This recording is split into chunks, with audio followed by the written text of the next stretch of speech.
Nasyonal ng Magallanes. Malugod po namin kayong tinatanggap sa mahalagang okasyon na ito.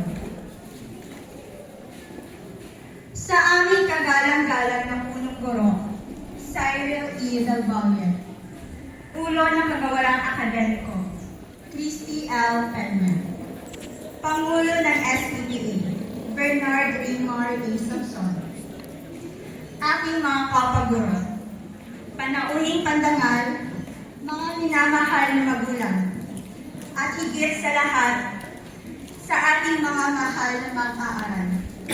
Isang malugod at maligayang pagdating sa ating araw ng pagkilala para sa taong panuruan 2025 hanggang 2026.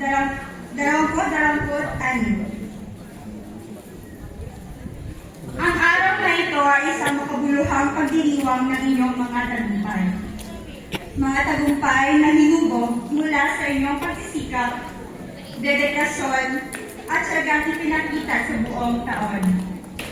Ito ang araw kung kailan kinikilala ang bunga ng inyong mga pinaghirapan at marangal na paparangalan ang inyong mga sakripisyo.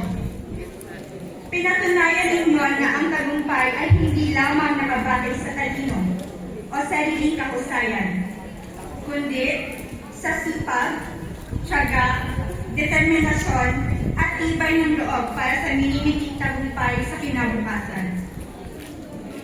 Tunay na kayo ay nagbibigay karangalan sa inyong sarili, sa inyong pamilya, at sa ating paaralan.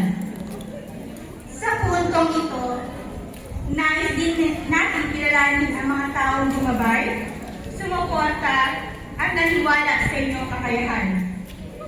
Sa ating mga guro na buong puso at matyagang humubog sa inyong kaalaman at nabigay inspirasyon upang kayo ay magsikap. Sa ating mga minamahal na magulang, taos-puso po kami nagpapasalamat sa inyo sa inyong walang sawang suporta, pagmamahal at mga sakripisyo. Sa likod ng bawat tagumpay ng isang mag-aaral, ay ang mga magulang na patuloy na naniniwala, gumagabay, at sumusuporta sa kanilang mga anak. Ang inyong pagtitiis, pag-aaruga, at dedikasyon ang nagsisilbing matibay na pundasyon ng kanilang kinabukasan. Ang pagkilala nito ay hindi lamang para sa inyong mga anak, kundi para rin sa inyo na kanilang naging lakas at inspirasyon. At sa ating komunidad na nagbigay ng kapaligirang ligtas at angkop sa pagkatuto.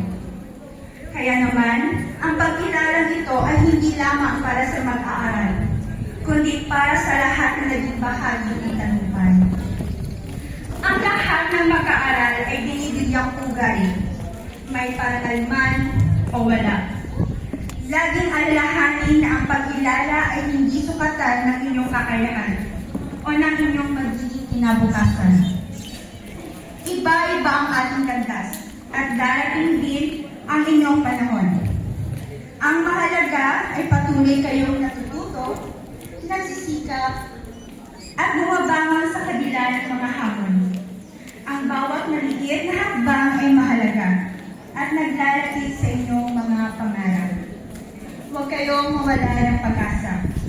Magpatuloy lamang sapagkat marami pang oportunidad ang maghihintay sa inyo. Sa ating dakilang lumikha, salamat sa pagbibigay ng karunungan at katalinuhan sa mga mag-aaral. Sa mga gurong binigyan niyo po ng kahusayan sa pagtuturo at pagmamahal sa mga bata. Salamat din po sa kaligtasan sa buong taon na pinagkaloob niyo sa amin. At ngayon, aming pinagdiriwang ang tagumpay ng bawat isa. Muli, binabati ko ang lahat ng mga paparangalan. Naway magsilbi itong inspirasyon upang lalo pa kayong mangarap at magsikap. Maraming salamat po at magandang hapon.